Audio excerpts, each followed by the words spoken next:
Quédate en la casa, que en La Iguana nos quedamos contigo para informarte.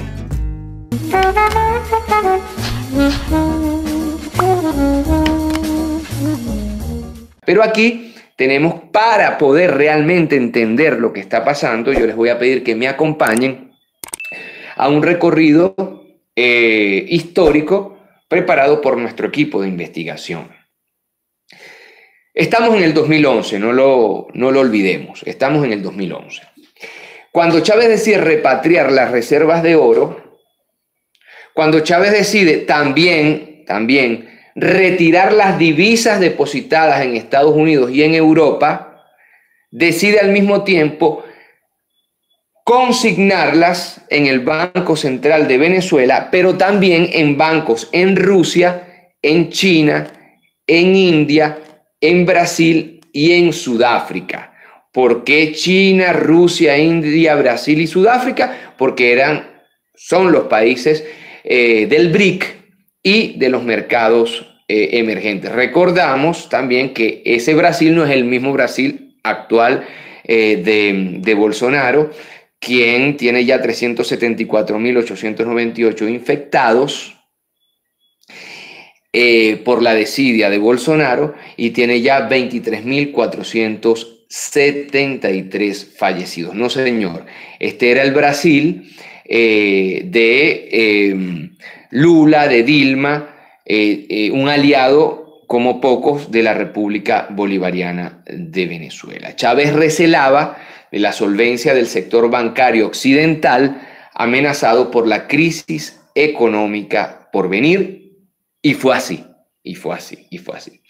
Chávez informó en aquel momento, importante que tomemos nota de esto, que en Estados Unidos se mantenían en Estados Unidos 800 millones de dólares en oro en Toronto.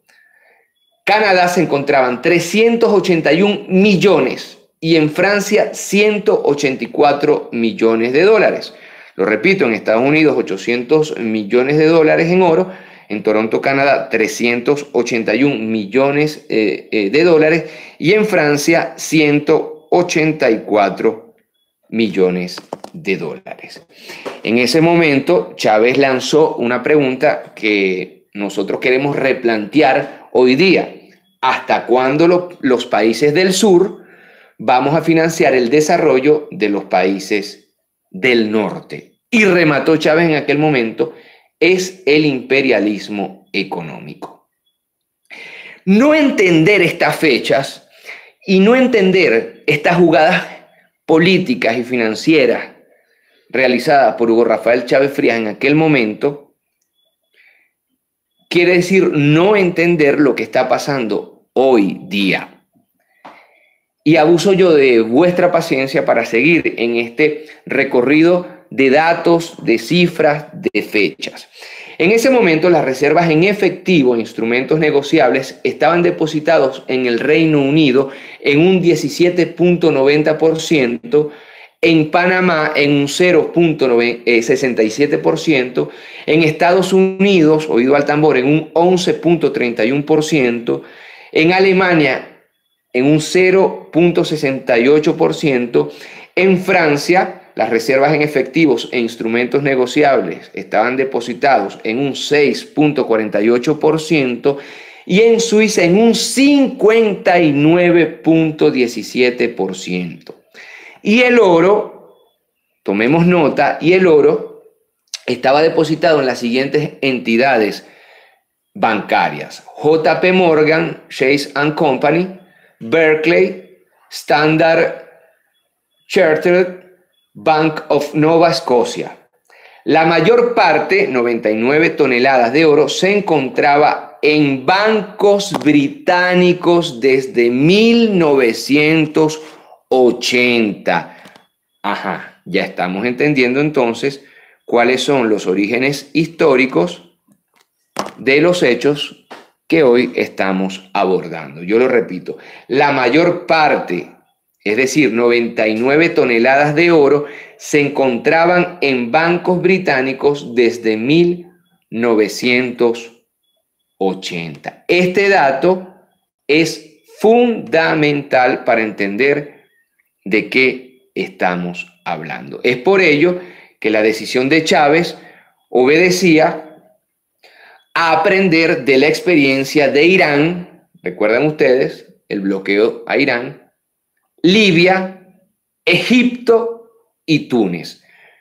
4 países castigados por Estados Unidos y Europa con sanciones que congelaron sus activos depositados en el exterior y posteriormente, simplemente y llanamente, se lo robaron. Pero ahora sigamos nosotros en este recorrido, pero ahora tomando en consideración cuál fue la reacción de algunos medios de comunicación internacionales, por cierto, en algunos casos especializados en el tema financiero. Pues el Financial Times, recuerdo yo, por cierto, que por ahí por el 2006, 2007, 2008, el Financial Times no era tan adverso al gobierno venezolano, no lo era. Bueno, en fin, el Financial Times publicó una nota editorial que refería, y voy a citar textualmente, que el gobierno socialista de Venezuela está seriamente nervioso ante el hecho de que miles de millones de sus dólares se encuentran bajo el control de bancos controlados por gobiernos capitalistas que los pueden congelar, como ocurrió con las reservas de Libia. Bueno, Financial Times tenía completamente razón y el gobierno venezolano tenía muchísimas razones, viendo lo que estaba pasando con Irán, con Libia, con Egipto y Túnez, de estar nervioso, así como ellos mismos lo plantean. Porque cuando ves las barbas de tu vecino arder, lo mínimo que puedes hacer es poner las tuyas en remojo.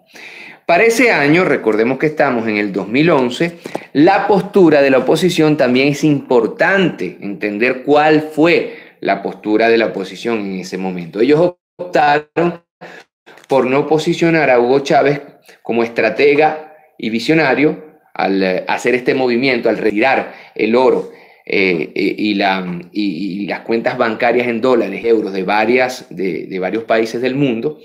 Ellos optaron entonces por no ver el carácter estratégico de estas acciones, sino muy por el contrario, lo quisieron tildar en el 2011 como una marioneta del grupo BRIC. Recordemos, el grupo BRIC era donde se colocaría este oro y estas cuentas en dólares. Rusia, China, India, Brasil y Sudáfrica. Pero lo cierto es que la acción de repatriar el oro tuvo repercusiones mundiales en ese 2011, que en nada beneficiaban a la deuda pública y el déficit presupuestario de Estados Unidos, ni mucho menos las deudas soberanas de países europeos como Italia y España. Esto es León cuidando carne. Venezuela desde los años 80 le está dando sus reservas de oro y de dólares a los Estados Unidos para que se los cuide,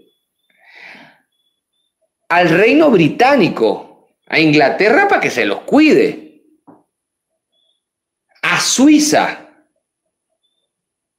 a Francia. Insisto, es León cuidando carne.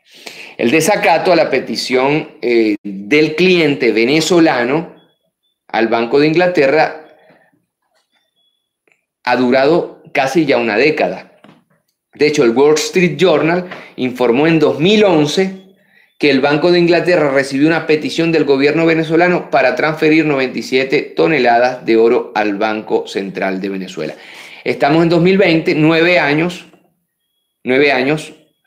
la República Bolivariana de Venezuela pidiendo sus reservas internacionales a Inglaterra, y al sol de hoy todavía queda un remanente que no se ha devuelto. ¿Por qué no se ha devuelto? Ya vamos a entrar en esos detalles. Pero vamos ahora, por favor, al 2018. Vamos al 2018, fecha en la cual Venezuela elevó su insistencia en repatriar 14 toneladas de oro del Banco de Inglaterra. Desde 2018 se dan acciones ya más virulentas que van a terminar el próximo jueves, y vamos a hablar de eso, en un juicio en los tribunales ingleses, donde Venezuela está levantando su voz ante instancias inglesas, también ante instancias de derecho internacional. Ya vamos a hablar de esto. Ahora. No olvidemos la fatídica fecha 1980. Porque la decisión de depositar el oro venezolano en bancos extranjeros fue tomada, y yo lo repito, en esa década, 1980. Esto por parte de gobiernos que seguían las directrices del Fondo Monetario Internacional, que ya no tiene ningún tipo de beligerancia en Venezuela, por lo que la Venezuela de 1980 perdió hasta un 46%, esto es espeluznante, hasta un 46% del mineral. Siguiendo las órdenes del Fondo Monetario Internacional, los gobiernos desde 1980, esa fatídica década para Venezuela, en el 89 fue el Caracazo, recuerden ustedes, tenía su oro en Inglaterra, en los Estados Unidos, en Francia, en Suiza, y se calcula que hasta un 46% del oro se perdió. Y cuando uno dice gobiernos de 1980, está hablando evidentemente de la plena Cuarta República, está hablando de Acción Democrática, está hablando de COPEI, está hablando de sus derivados de Acción Democrática, Un Nuevo Tiempo, etc. Y de COPEI, Primero Justicia y Voluntad Popular. Entonces, gran parte de la guerra que se está fraguando en Venezuela, guerra política, guerra diplomática, guerra financiera, guerra económica, guerra mediática, tiene como fundamental causa el tema de los minerales, el tema de esos minerales, en el caso del oro, que nos está robando flagrantemente el Banco de Inglaterra.